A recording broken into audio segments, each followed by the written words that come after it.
As the three candidates hit the stage, issue number one and question number one was about the economy.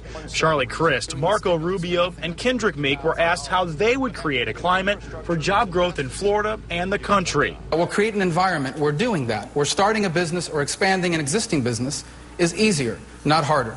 That's not what we've gotten. Over the last 18 months, from the stimulus package to the threats of tax increases to Obamacare, everything that has happened over there has made it harder, not easier, for jobs to be created. It was important, I think, to take the Recovery Act money for one simple reason, because I care about the people of our state. I care about you. Now, if my opponent, Marco Rubio, had been your governor and hadn't taken the stimulus money, 20,000 educators tonight would not be employed.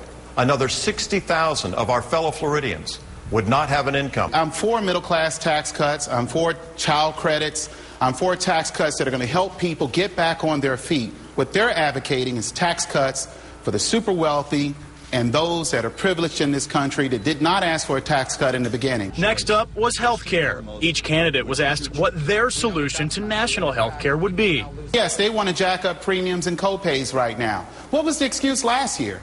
And the year before that? And the year before that? So the bottom line is the next United States Senator, which I believe will be me, has to be someone that will stand up against these special interest companies and not cave into them. I think that Obamacare was off the charts, was wrong. It taxed too much, has mandates that are probably unconstitutional, and it's not the way to go.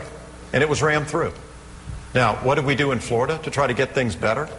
We passed a plan that you referred to called Cover Florida. To allow every individual in America to buy health insurance from any company in America that will sell it to you, even if they're in another state.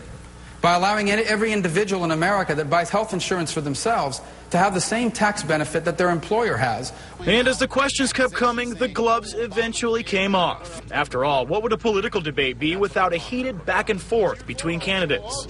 I didn't interrupt you. You're for offshore oil drilling? No, I'm not. I'm opposed to it. He's the guy that wants offshore oil drilling. Now you are. You got him now confused. You are. I don't know. I mean, you were with Sarah Palin a couple of years ago saying drill, baby, drill. I never said drill, baby, drill. You were clapping. Personal attacks aside, these three candidates did agree on a few things before this debate was over, creating a tougher immigration policy and creating a plan to end both wars overseas. In Davie, Mike Trim, WPTV News Channel 5.